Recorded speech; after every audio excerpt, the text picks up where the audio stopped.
Carlos. En este nuevo episodio del podcast tengo a Carlos Rojas, director, si no me equivoco, del programa Políticamente Correcto en Ecuavisa, ¿no? Buenas tardes, Carlos. Hola, buenas tardes. Es un gusto estar contigo, Julián, y pues presto a responder todas las preguntas e inquietudes que tengas. Bueno, para empezar, el podcast va a salir hoy mismo para las personas que vayan a ver y escuchar esto. Es la primera vez que lo voy a subir la misma semana. Usualmente se lo suben según el cronograma, pero por el tema de lo que está pasando actualmente en el ámbito político, lo voy a subir hoy, aproximadamente a las 7 de la noche. Para empezar, Carlos, quisiera su opinión sobre lo que es un tema actual, no tanto el pegado a la política, sino de cómo lo contacté. El día de antes de ayer estaba en Twitter y vi que había un space. Entré al space y era de política, estaba usted. ¿Qué le parece este nuevo tipo, si decirlo, de medio, para expresarse en este ámbito? Sería de temas políticos, ¿no? Que se trató esa vez. Pero usualmente se lo tratan los jóvenes para hablar cualquier tipo de tema en general. ¿Qué le parece esta nueva funcionalidad de Twitter? Sabes que me llamó mucho la atención. Yo no la había seguido con tanta fuerza. O sea, desde hace algunas semanas he visto que algo pasaba con Twitter, con los iconos y todo lo demás, pero no me había puesto no le había prestado mucha atención. Pero hace una semana, me parece que fue, o hace 2 semanas, y hablaban de un tema que me pareció importante y vi como que alguien me invitaba, entonces seguí los parámetros que me ponía Twitter, y cuando entré y vi este nuevo esquema de conversación que te genera esta red social, y me pareció bastante interesante porque te permite pues ampliar no solo tu red de contactos, sino expresarte con mucha más facilidad que estar escribiendo, ¿no? Entonces, creo que esa Exacto. riqueza del debate en ese momento me pareció a mí muy interesante, y creo yo que es una muy buena herramienta. Muy buena herramienta. Realmente estoy muy satisfecho con los resultados que se pueden alcanzar, y que de hecho se han alcanzado en las 2 o 3 reuniones que yo he participado por este modo de Space. Bueno, lo bueno es que también uno puede ir a participar y si se unen 300 personas, pueden llegar a participar bastantes de estas personas. Bueno, para ya entrar un poco más al tema de hoy, que es política, netamente. Empezar con las alianzas, pero no actuales, sino entre actuales y las anteriores, que empezamos en el país con la alianza del Partido Social Cristiano y Creo, para poder así ir conjuntos hacia la presidencia con Guillermo Lasso a la cabeza. Se ganó estas elecciones presidenciales y se empezaron a ver alianzas o conversaciones de los partidos políticos para ir a la asamblea.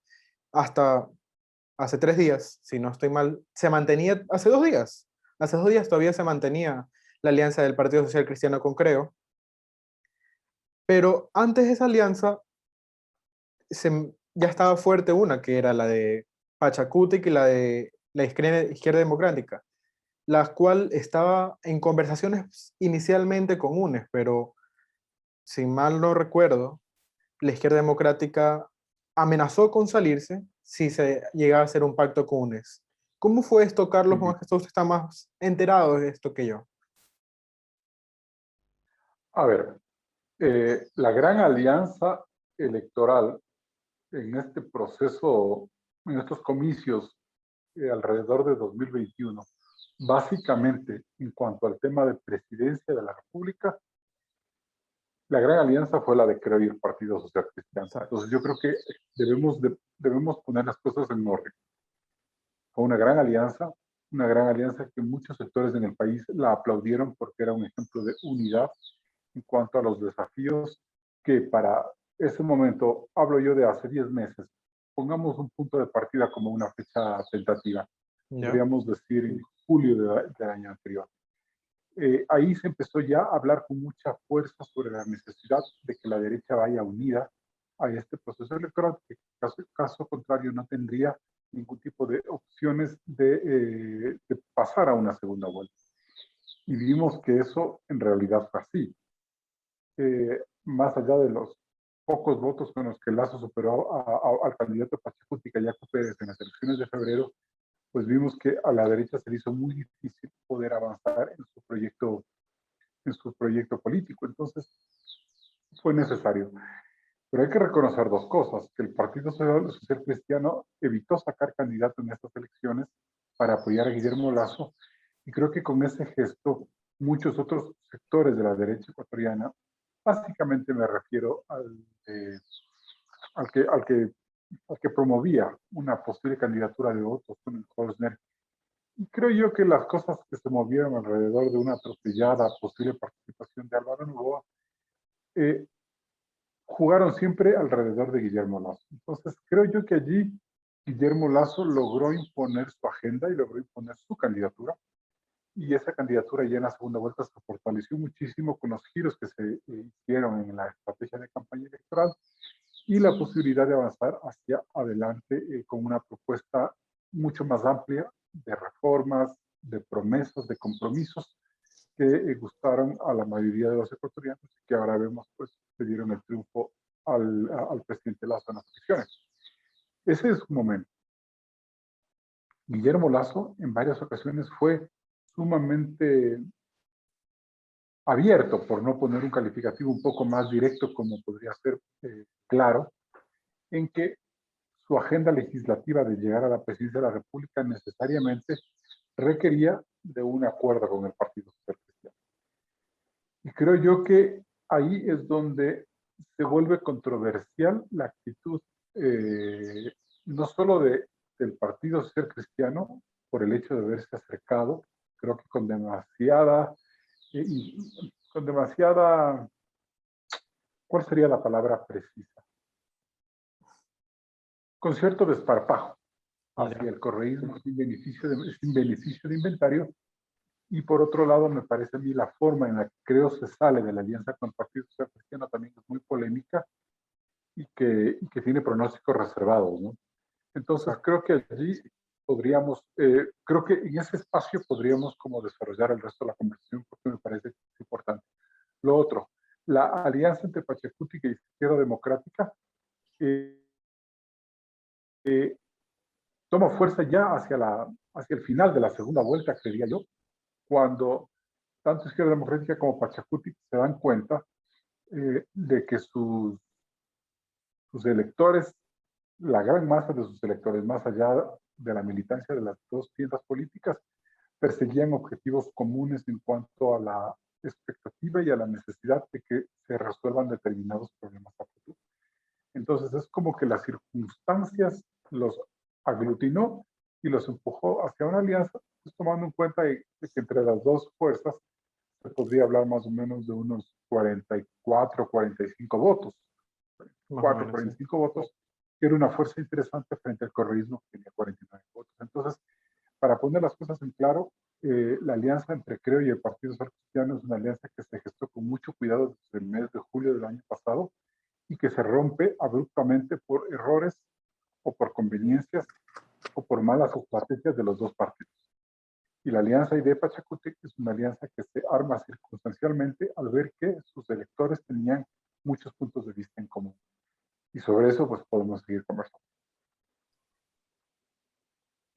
Todo lo que usted ha dicho, bueno, lo dijo en un orden cronológico, pero algo que cuando pasó la alianza del Partido Social Cristiano con Creo, fue que dijeron que iban a seguir la misma agenda legislativa, pero con sus asambleístas, sus candidatos asambleístas independientes. Cada uno con sus candidatos asambleístas y no hechos una fusión, por decirlo así. Por el otro lado, tengo una opinión que, como digo en todos los podcasts, es una opinión, es algo personal. Muchas personas critican de lo que he visto en redes sociales, no en Twitter, que la comunidad de Ecuador es alrededor de 1 millón, no formamos mucho comparado a la comunidad total del país, pero critica de que las elecciones asambleístas no deberían ser conjunto a las presidenciales, dado que las presidenciales influyen en las candidaturas asambleístas muchas veces. Y lo pudimos ver este año. Prácticamente el endoso del candidato a candidatura presidencial se fue a la candidatura asambleísta. Lo podemos ver con Pachacútec, con la ID. con el mismo correísmo, que bueno, no es sorpresa que tenga bastantes seguidores, pero estos dos primeros partidos sí, actualmente, antes la ID pudo haber sido un partido fuerte, pero lo estamos hablando en 2010 para adelante, o sea, un poco antes para acá, la ID era un partido independiente, los representantes de ID eran partes del bloque independiente, igual que los de Pachacuti, que eran partes del BIN o del BADE. ¿Qué, le, qué opinión tiene usted al respecto de esto? Porque yo sí creería, no capaz hacerlas aparte, pero sí creo que influye bastante el voto presidencial en el legislativo.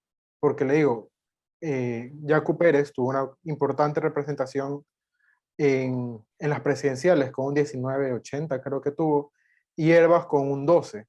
¿Ya? Y esto lo podemos reflejar en la asamblea, que muchas personas no conocen los candidatos ni por qué votaron en la asamblea. Muchas veces varios no conocemos por quién se vota en la asamblea, porque son un montón de personas que nunca en, mi vida, en la vida los hemos capaz escuchado. Algunos sí, otros no.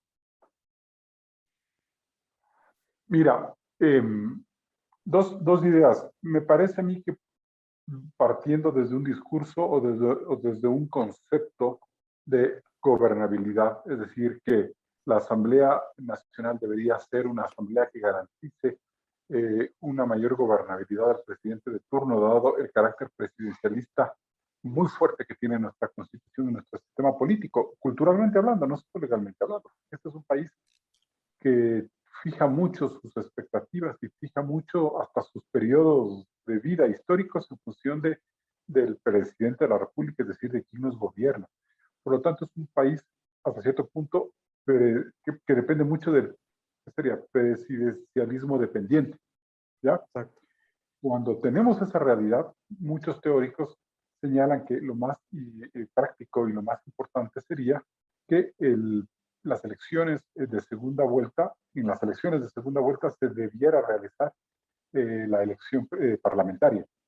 Es decir, cuando ya el país tiene más claro con qué finalistas va a poder competir y cuál de los dos puede ser su posible gobierno. Entonces, una cosa es que tú tengas una sábana de 17 listas o 20 listas para elegir parlamentarios cuando tienes 17 candidatos en primera vuelta, o esa misma sábana de 17 candidatos cuando tienes dos candidatos en Exacto. segunda vuelta. Es decir, la posibilidad de que el candidato Arauz o el candidato Lazo te gobiernen, entonces tú automáticamente, como tú mencionaste hace un momento, automáticamente vas a votar por la lista de asambleístas que más se va a parecer al presidente de la República que tú gobiernas, porque tú no vas a votar por unos y por otros. Obviamente. Eso debería ser en el mundo racional, quizás lo más práctico y quizás lo más efectivo para el presidente. Ojo, vimos durante mucho tiempo las elecciones del 9, del 13 y del 17, básicamente, que cuando el partido de gobierno era muy fuerte y podía ganar en primera vuelta, de hecho, estuvo a milésimas de Lenín Moreno a ganar en primera vuelta, tuvo una gran votación de su grupo político, Alianza País, que prácticamente concentraron las mayorías en todas las elecciones, esas pasadas. Y bueno, tenemos una larga historia de atropellos y de excesos que cometió ese partido con ese presidente y con esa mayoría parlamentaria. Por lo tanto, me parece a mí que también los politólogos y los periodistas deberíamos ser un poco más coherentes con lo que decimos. Nos quejamos durante 3 periodos legislativos, incluyendo la constituyente, 4 elecciones legislativas, parlamentarias, se puede decir 14 así. años, si no me equivoco, ¿no? Sí, claro. Sí, bueno, desde 2000, finales de 2007 que empezó la Asamblea Constituyente de Montecristi hasta la Asamblea del año anterior, que se eligió con un poder grande de Alianza País, nos quejamos del partido único y que el partido único hizo lo que le da la gana. Entonces, frente a esa relación, me parece a mí que no deberíamos ahora cuestionar el hecho de que tengamos que elegir candidatos en primera vuelta, porque creo que eso un poco es un seguro o un candado que evita la excesiva concentración de poderes por parte del presidente. Esa es una mirada de ver la realidad. La otra mirada de ver la realidad es que me parece a mí que si alguna ventaja tiene este modelo parlamentario que pervive en el país, es decir, de elecciones legislativas en primera vuelta, me parece a mí que es un buen espacio en donde las tensiones políticas se expresan y se resuelven, ¿ya? ¿Ya? Porque imagínate lo que sería, Julián, si en esta segunda vuelta tuviéramos 12 candidatos, como la que tuvimos, 16, perdón. Y pasa en la segunda vuelta Arauz muy cómodo con el 33% y Lazo con un 19, casi 20%, muy por encima de, del movimiento indígena de Yaco Pérez. ¿Ya? Exacto. Muy por encima, muy por encima. Mira, el movimiento indígena sacó 27 legisladores. Y Lazo, si sumamos partidos social cristiano más, creo, sacó 30. Entonces es más o menos la misma fuerza. Pero bueno, eso es otro cuento que vamos a hablar de eso también. Pero en esta primera vuelta, ¿qué pasaba? Mejor dicho, ¿qué pasaba si en primera vuelta no se elegían a los diputados o a los asambleístas provinciales? Y se elegían en la segunda vuelta. ¿Cuál hubiera sido la votación de Pachacuti y cuál hubiera sido la votación de Creo? Seguramente las listas de Creo se hubieran inflado desproporcionalmente, hubieran Probablemente. tenido el 57% de los votos y quizás hubiera tenido 60 asambleístas y ahorita no hubiera problemas de gobernabilidad. Pero ¿te imaginas la tensión social que significaría para el país haberle quitado representatividad oficial a los indígenas por esta forma de legislar? O a la izquierda democrática, la izquierda democrática que sacó el 14-15% de la votación. Pero en esta segunda vuelta, ese 15% se hubiera diluido porque la gente en un voto práctico se hubiera ido más hacia el candidato de Alvarado. Exacto. Entonces, ¿qué pasaba con toda esa gente que está en la izquierda democrática, que votó por la izquierda democrática y que no se va a sentir representada en una segunda vuelta? Entonces, cuando tú acumulas a lo largo de los años estas exclusiones en aras de hablar de una gobernabilidad, lo que consigues, desde mi punto de vista, es que tengas a futuro unas tensiones sociales por fuera de los cauces democráticos, es decir, la expresión en la asamblea, que pueden tener consecuencias muy preocupantes, incluso hasta violencia, puedes decir, en un momento determinado. Porque la gente que quiere estar representada no lo está, ¿me entiendes? No se siente Entiendo, sí. representada. Entonces, hay que pensar muy bien si realmente nos convendría mover las elecciones legislativas a una segunda vuelta o si más bien estamos contentos con lo que ocurre.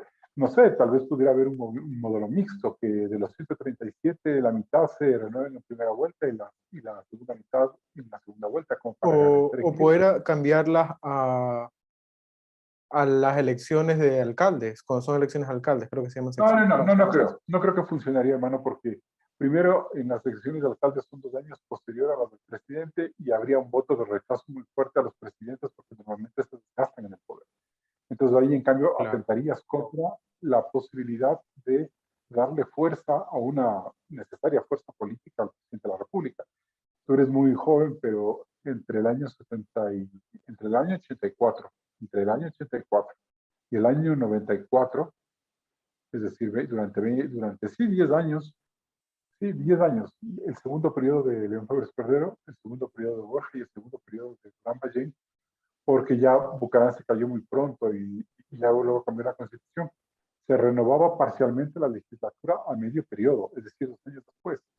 Y Yeah. en el caso de Borja y de Sixto Durán Ballén, sobre todo, la pérdida de poder legislativo para esos presidentes era increíblemente fuerte y generaban unos problemas de gobernabilidad terribles porque la oposición ya calentaba motores para las siguientes elecciones, entonces se dedicaban a tumbarse los ministros vía juicio político, a bloquear las leyes importantes que siempre desgastan, pero que son fundamentales, y esa asamblea o ese congreso se entrampaba.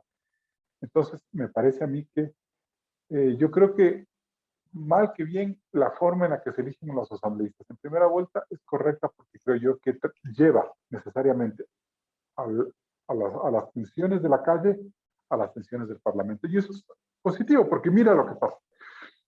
En esas elecciones anteriores, en las de 2017, el movimiento indígena tuvo apenas 3 o 4 diputados. Eran muy poquitos, no Sí, más o alcanzaban a ser un menos. bloque. Ya. ¿Y qué pasó en octubre de 2019? Hubo un violento paro que estalló y se expresó en las calles y no tuvo mayores mecanismos de solución institucional que pudo haber funcionado desde el Parlamento si es que ellos tuvieran una mayor presencia legislativa, ¿no es cierto? Entonces, como Probablemente. los indígenas no tenían ese espacio, terminan explotando en las calles y generando todo el caos que generaron en esta ocasión. Y un desgaste y un golpe a las mujeres. Entonces ahora, eh, Guillermo Lasso, de manera sorpresiva, hizo una apuesta por Pachacuti que le permite que llegue a la presidencia de la Asamblea con esta señora Guadalupe Llori. Y bueno, la estrategia de muchos sectores creo es decir que, bueno, se le entregaba a Pachacuti una cuota de poder oficial, institucional, para que la administren en el país. Eso, según la mirada de mucha gente de Creo, evitaría que los indígenas trasladen a las calles por fuera de los cauces institucionales las disputas por los proyectos de ley y por las consignas y proyectos que ellos consideran, los cambios que ellos consideran fundamentales para el país. Entonces, ahí hay una prueba de fuego en la que el movimiento indígena por primera vez en mucho tiempo va a demostrarle al país hasta qué punto se va a jugar por la democracia y no por la violencia, no la violencia, no por la tensión en la calle. Claro. Villavicencio decía, exponía una idea, expuso una idea de crear una asamblea, un congreso bicameral, ¿no? Y con esto, como es referente, como se lo hace en Estados Unidos, que allá hay congreso y senadores, si no me equivoco, no me acuerdo cuál es el nombre exacto. Lo que me lleva a Estados Unidos es, en todos los países del mundo hay corrupción, sea en grande, en menor escala, de una forma más inteligente o de una forma más ingenua. Pero en Estados Unidos, allá hay un respeto por las instituciones públicas. Es decir, puede haber corrupción en el gobierno, puede haber corrupción en tal personas, pero la gente allá que no es muy política, los ciudadanos no son tan políticos, respetan las instituciones, o sea, respetan al Congreso, respetan a los senadores, respetan al gobierno, muy independientemente en caso haya corrupción. Se puede tachar a los partidos, que haya los dos fuertes, el demócrata y el republicano, o al individuo, pero allá el respeto a la institución pública es muy grande, algo que no tenemos acá. ¿Por qué cree usted que allá, o mejor dicho, por qué cree que acá no tenemos respeto por la institución pública? Sí. Igual, no creo que exista algún país donde no haya corrupción, capaz hay lo mínimo, pero debe haber, porque acá no tenemos ese respeto por una institución pública. Hay varias lecturas. Yo creo que hay una lectura cultural. Me parece a mí que, bueno, quizás un análisis un poco simplista, ¿no? El hecho de que nuestras sociedades sean sociedades con menor nivel educativo que sociedades más avanzadas como las europeas, o que hayamos sido sociedades que no hayamos tenido los conflictos tan grandes que tuvieron sobre todo las sociedades europeas, nos vuelve más distantes hace que nosotros seamos gente mucho menos que valoremos la democracia que tenemos como institución. Es decir, somos sobre todo la sociedad ecuatoriana, es una sociedad que tiende a menospreciar la importancia que tiene las instituciones democráticas y los valores democráticos. Es como un comportamiento nuestro. Eso, o sea, podría ser un factor para entender esto, el tema de la poca educación que tiene el ecuatoriano. Pero creo que también hay un rasgo cultural muy marcado. Este rasgo cultural, creo yo, viene por, una, por un rasgo histórico que me parece a mí que es el que acarrean, por ejemplo, pueblos indígenas y pueblos excluidos durante muchas décadas, durante los 2, 3 siglos que tiene de existencia Ecuador como parte de la colonia española y luego como república independiente. O sea, una sociedad muy inequitativa, muy desigual, una sociedad de muchos privilegios. Entonces, cuando tienes una sociedad de muchos privilegios y esos privilegios no se solucionan en la democracia, pese a las promesas que hacen de este cambio, hace que tú pierdas interés y pierdas credibilidad en esas instituciones. Y por lo tanto, buscas otros mecanismos que te permiten así reivindicar tus consignas. Entonces, esa es otra razón. En tercer lugar, es que esta es una sociedad muy caudillista, es decir, que tiende mucho a, a entregarse al caudillo de turno. Es una sociedad, muchos la dicen populista, en la que nos deslumbramos y forjamos nuestro futuro sobre el liderazgo fuerte del personaje de turno, ¿no? Creo, y eso lo hemos visto de toda la época. Sí. perdón por interrumpirlo, pero con eso del caudillo, un pensamiento que tengo es que, al menos aquí en Ecuador, no sabré si en los demás países de Latinoamérica, pero al menos aquí en Ecuador siempre tenemos un pensamiento de que necesitamos un Salvador. Antes de Correa Claro, necesitábamos el Salvador, que en ese tiempo era Correa. Ahora necesitamos un Salvador, que es Guillermo Lazo. Después, quién sabe si necesitamos otro Salvador. Y siempre estamos de Salvador en Salvador. O pero un sabes una Mesías. cosa, no creo que Guillermo Lazo responda necesariamente a un Salvador. Me parece que responde más bien al voto racional de la gente por mirar la página frente a un modelo que nos asfixió. Pero la historia del país se cuenta también por la historia de sus caudillos. Entonces podemos hablar de la época floreana, del florianismo, podemos hablar del urbinismo, podemos hablar del garcianismo, podemos hablar del alfarismo, podemos hablar del velasquismo, podemos hablar del febrescorderismo, podemos hablar del correísmo. La, ¿Ves?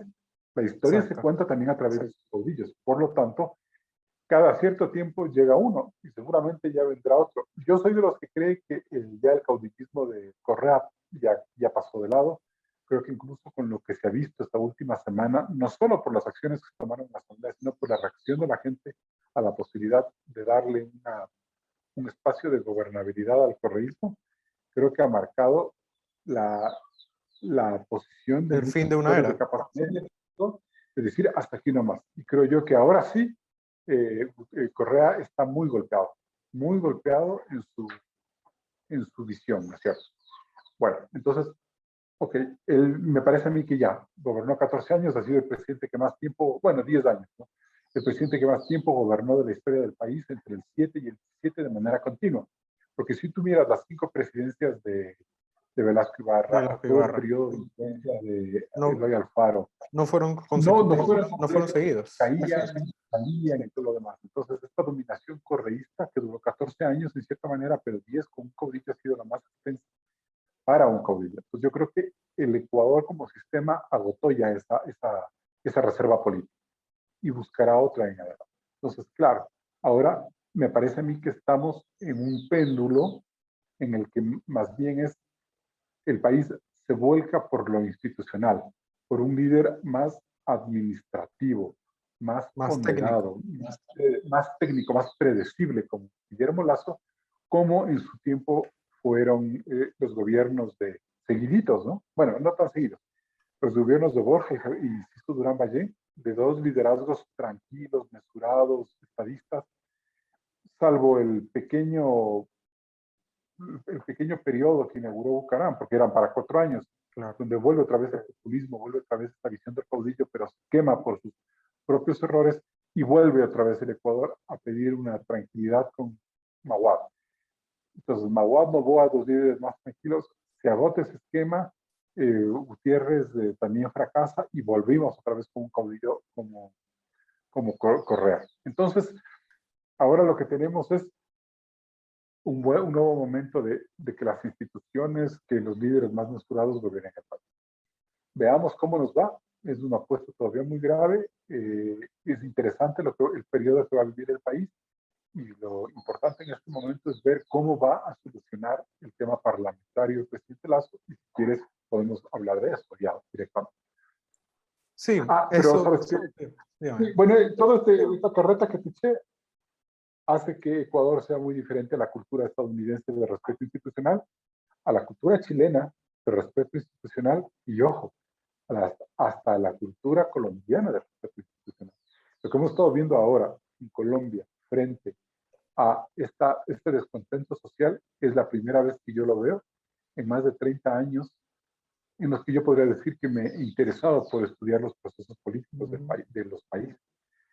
Porque claro, lo que te decía justamente hace un momento, en Ecuador, ventajosamente, los sistemas políticos que se diseñaron en el país permitieron que la mayor cantidad de fuerzas políticas compitan por el poder.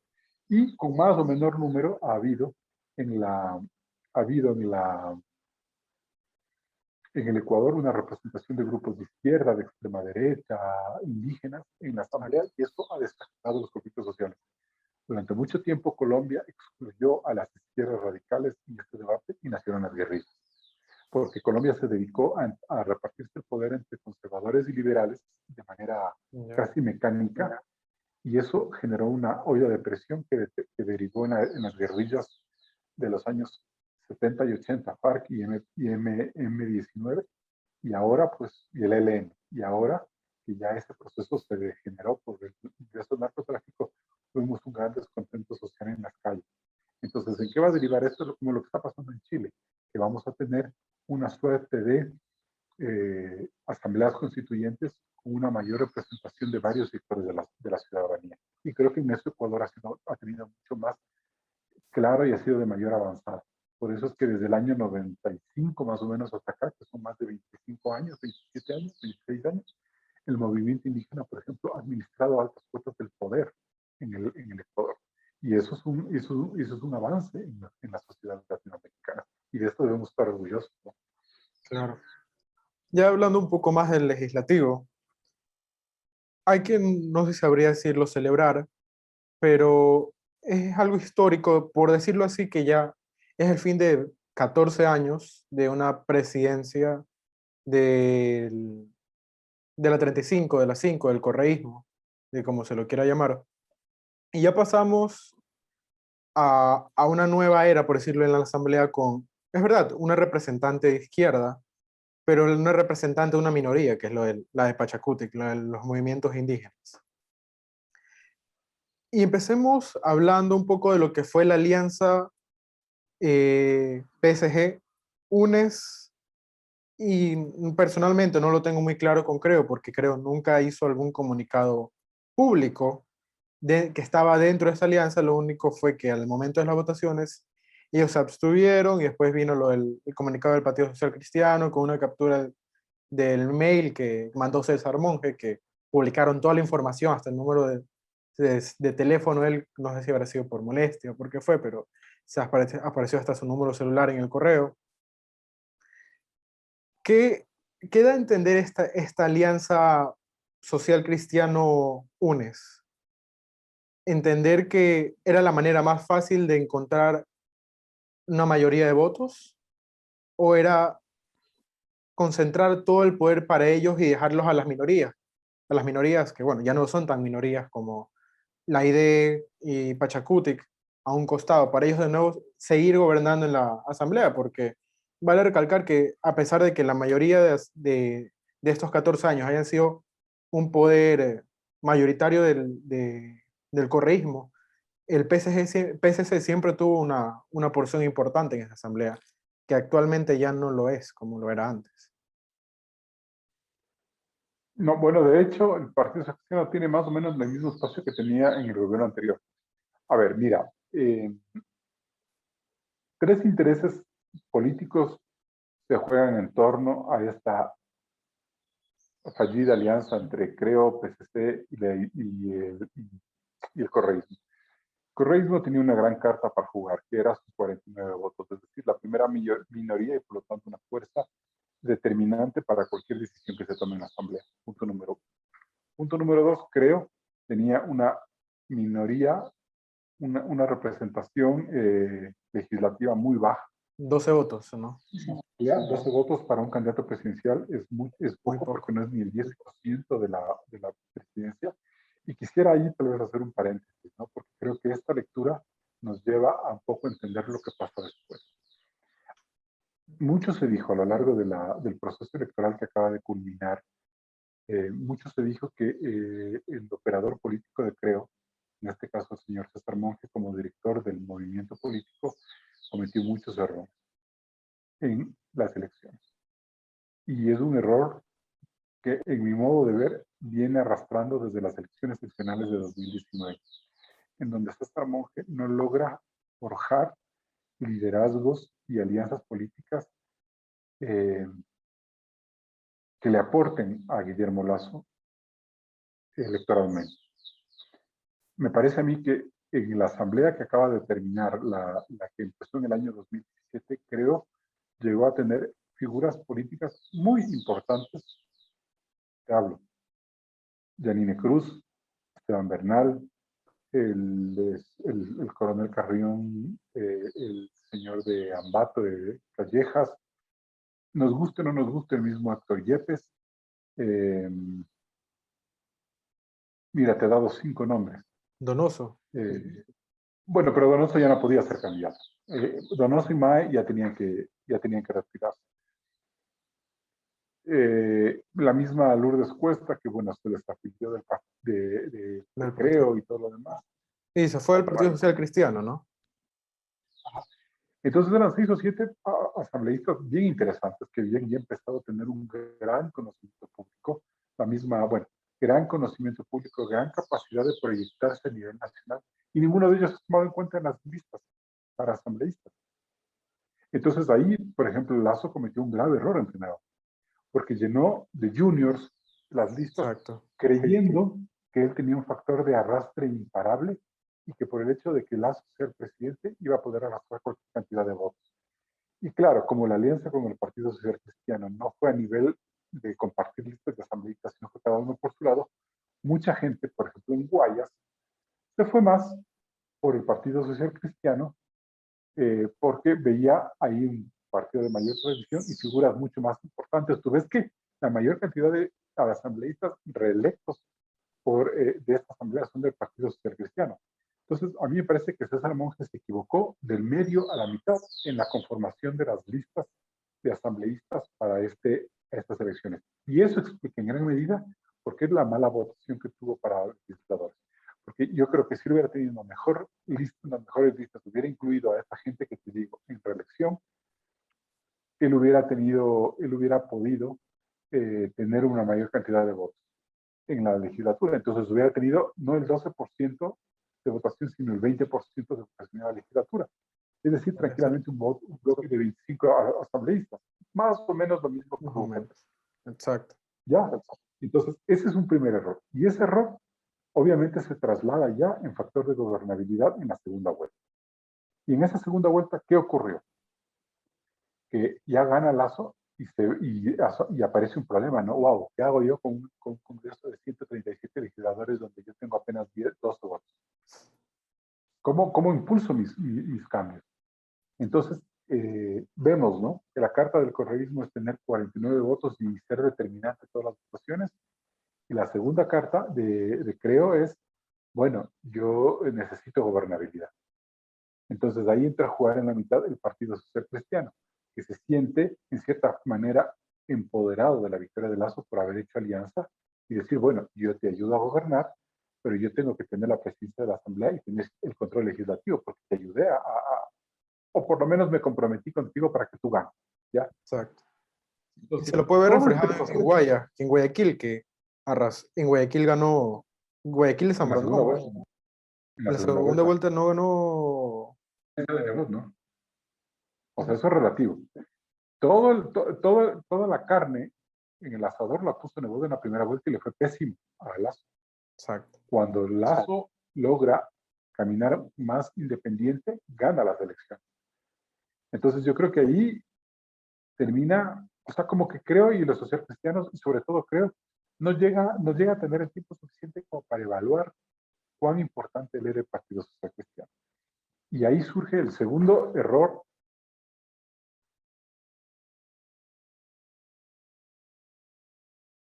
¿Seguimos? Seguimos. Ok. Entonces, te decía que ahí entra el problema de Creo, ¿no? ¿Cómo? Entonces, entra un problema con Creo y Creo dice, bueno, ¿qué hacemos? Y creo yo que ahí logras entender que es difícil avanzar en una agenda legislativa si no te alías al que se supone es tu fuerza ideológica más cercana, el Partido Social Cristiano.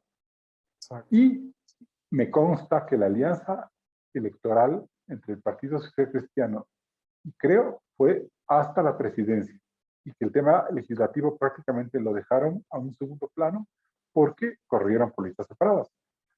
Pero me parece a mí que Creo nunca fue lo suficientemente claro en poner un punto final o matizar la, la, eh, la relación que van a tener con el O sea, Partido lo Social dejaron en Cristiano. stand-by, por decirlo así, ¿no? Sí, o sea, dejaron que el país y el Partido Social Cristiano asumiera muchas cosas, en gran medida porque Lazo también dio pie a que se asuman muchas cosas.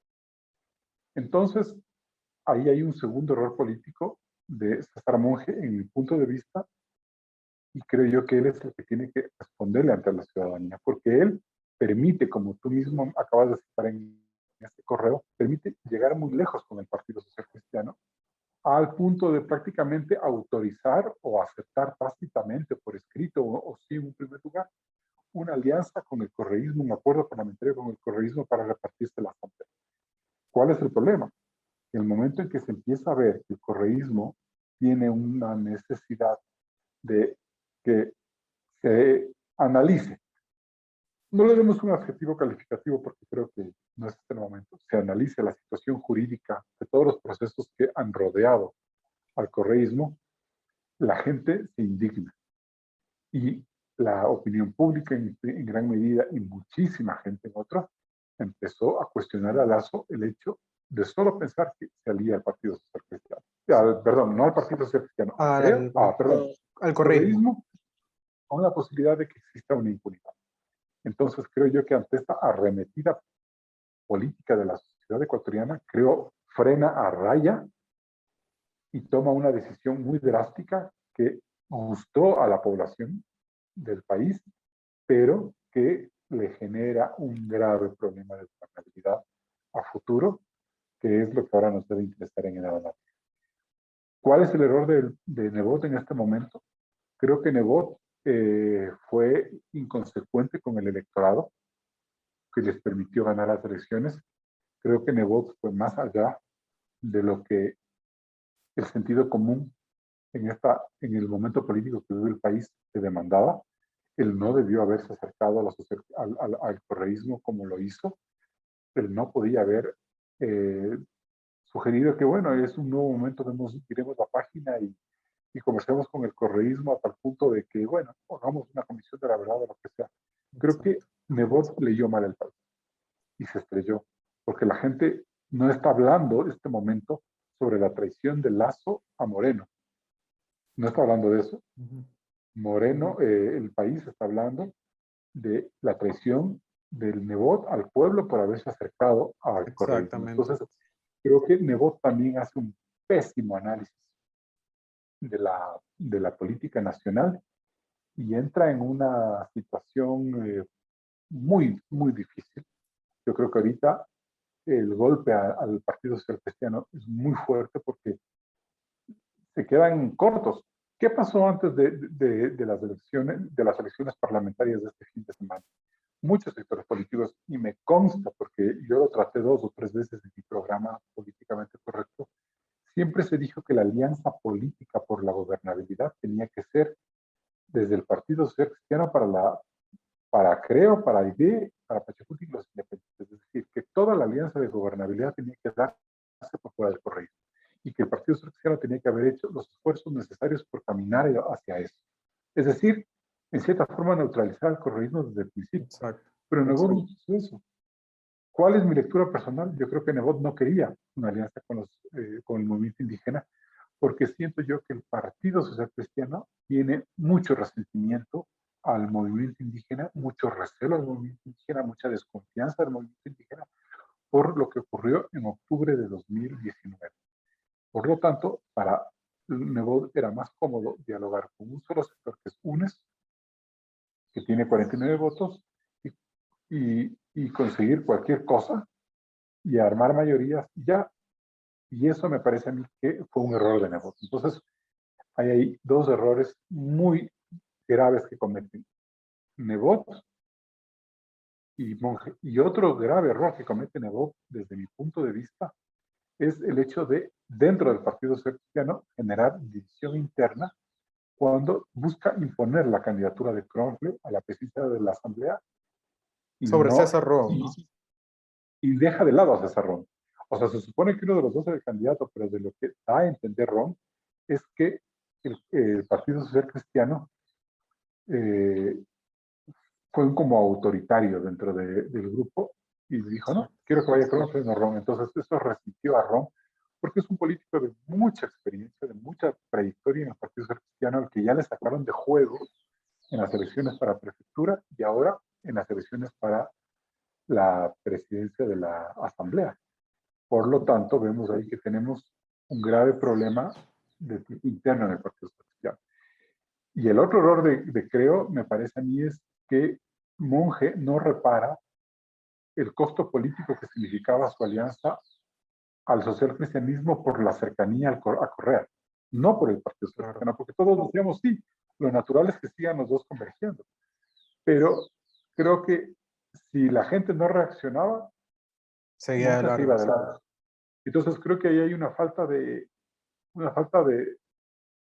responsabilidad de Monge. Y Monge le acaba de meter a Lazo en un momento, en un problema político muy importante, porque claro, terminan haciendo un acuerdo con Pachacuti que se ve mejor ante la ciudadanía, es verdad, pero yo no sé si sea lo suficientemente solvente como para mantener esta alianza. Exactamente.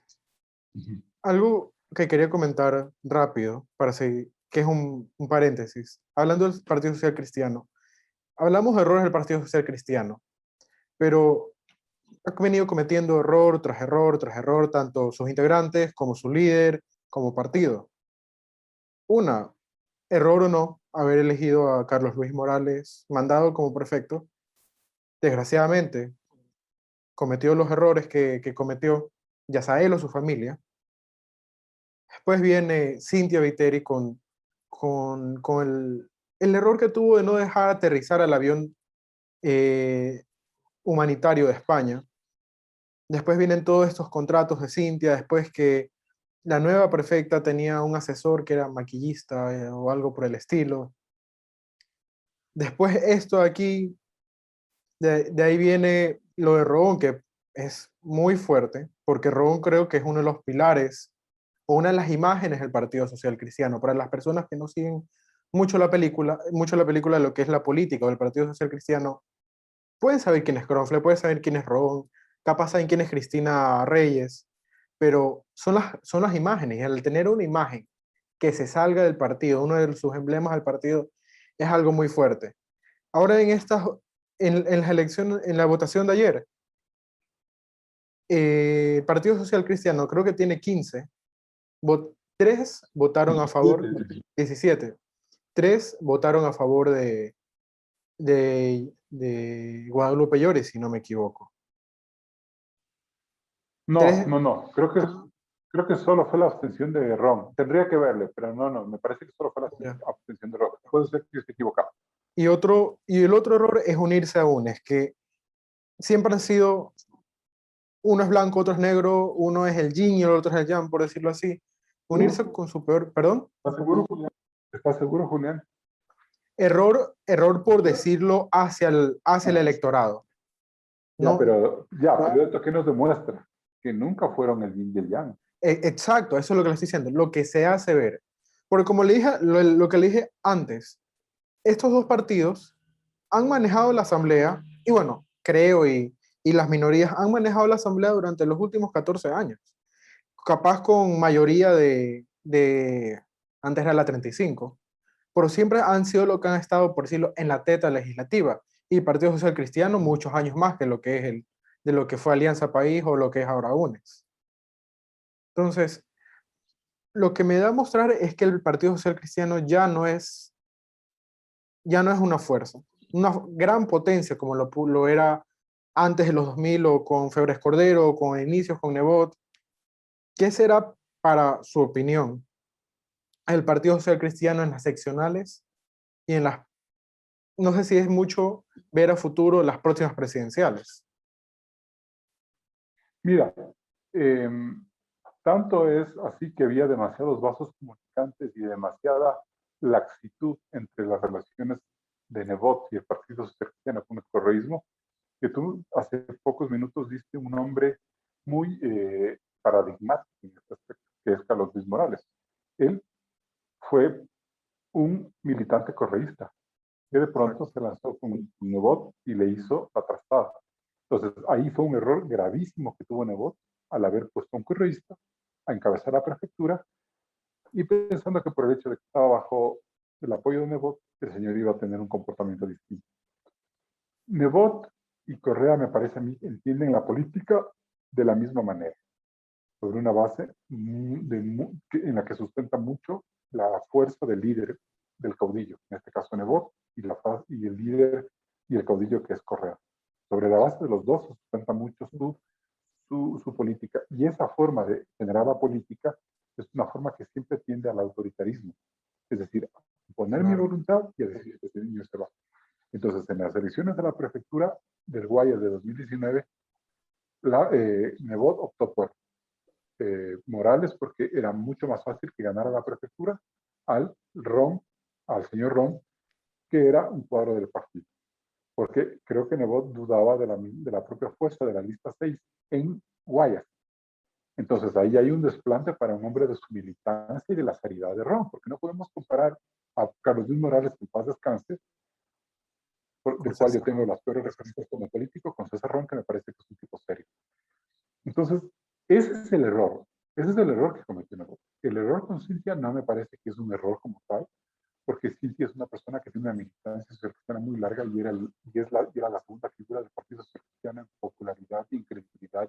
No, pero me refiero más que todo error como personaje en Cynthia Viteri, no tanto como el Partido Social Cristiano o como Nebot, pero tanto más que todo como Cynthia Viteri, que después, al final de cuentas, es social cristiano. Ya, pero de todas formas, está bien que ella haya sido la alcaldesa. Ya que sea una mala alcaldesa o una buena alcaldesa, eso es otra cosa. Pero creo que ahí no había un error. Creo que ella merecía estar en este cargo. Diferente hubiera sido, por ejemplo, que no la haya puesto Cynthia Viteri y le haya puesto, por ejemplo, a Marcela Guiñaga, si me ocurre. Por decir, no, es que ya se separó del Partido Social Cristiano, entonces ahora vamos con ella porque ella puede ganar. ¿Me entiendes? Claro. O sea, si es un error doctrinario, político, partidista. En el caso de la prefectura, lo otro era lo normal. Que bueno, Cintia, después de 2 años evaluaremos, a lo mejor Cintia en los 2 próximos años hace una muy buena alcaldía y gana la elección. Entonces ahí yo creo que es la diferencia. Ya en el tema legislativo, pues lo que nos demuestra la alianza. A ver, entonces ahora lo que tenemos que hacer es entender quién traicionó a quién. Creo yo que Lasso y Monge comprometieron innecesariamente su palabra y sus acciones a llevar muy lejos un acuerdo político del cual se arrepienten después. Y se arrepienten después de una forma abrupta, porque está bien que lo hayan roto cuando le hubieran dicho a Nebot desde un principio, sabes que tú estás hablando de correísmo y sabes que estás mejor no. Pero si hasta la víspera, horas antes de la elección, ellos le prometen una cosa y le cumplen otra, yo creo que se lesiona un aspecto muy importante de la relación de dos líderes de la talla de Nebot y de Lasso, que es la palabra y la credibilidad. No importa que la gente ame a Lasso en este momento, pero tú crees que de aquí en adelante, conociendo el temperamento de Nebot, Nebot le va a echar una mano a Lasso cuando necesite y que seguro lo va a necesitar. Imposible. Entonces, ahí el desafío y la apuesta que hace Lasso es muy arriesgada, es audaz, es prácticamente suicida, porque tampoco tiene la garantía de que Pachacuti, más sobre todo Pachacuti, porque la idea creo que puede ser un poco más flexible con ellos. Pero Pachacuti no le va a apoyar muchas cosas. Entonces yo ahí veo un grave panorama político para Lasso al futuro. ¿Sí? Entonces ahí yo creo que me voy a sentar acá porque claro. Entonces ahí yo encuentro un grave problema político en ciernes. A lo mejor Lasso logra tener mucha popularidad, a lo mejor Lasso hace un buen gobierno, a lo mejor Lasso hasta decide ir por la muerte cruzada, o sea, jugar a unas medidas un poco drásticas, complicadas, como las que tomaba Correa, y poder salir adelante y neutralizar al Partido Cristiano, porque claro, lo ideal para Lasso sería poder tener una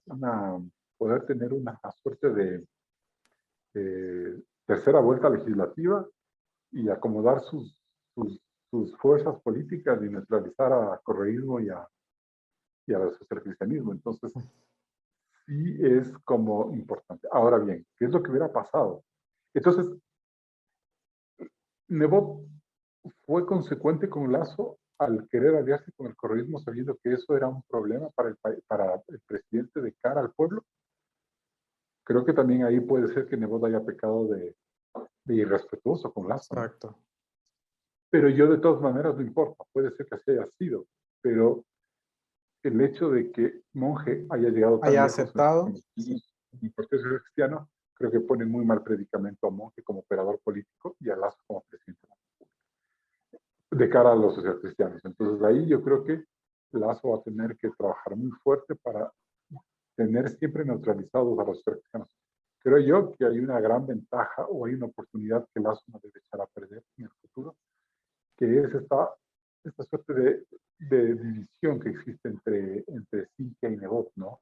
Esta suerte Exactamente. de resquebrajamiento alrededor de la alcaldía. Y a lo mejor Nebot, si se profundiza la molestia con Cintia, a lo mejor Lasso termina apoyando a Cintia indirectamente y genera un espacio de más división con el partido. Pero bueno, eso ya es pensar demasiado mal.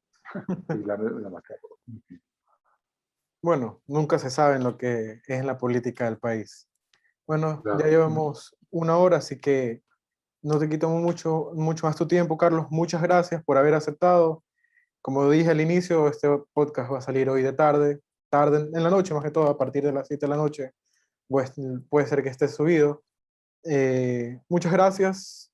Fue realmente muy entretenido, muy entretenido conversar contigo. Realmente me gustó bastante.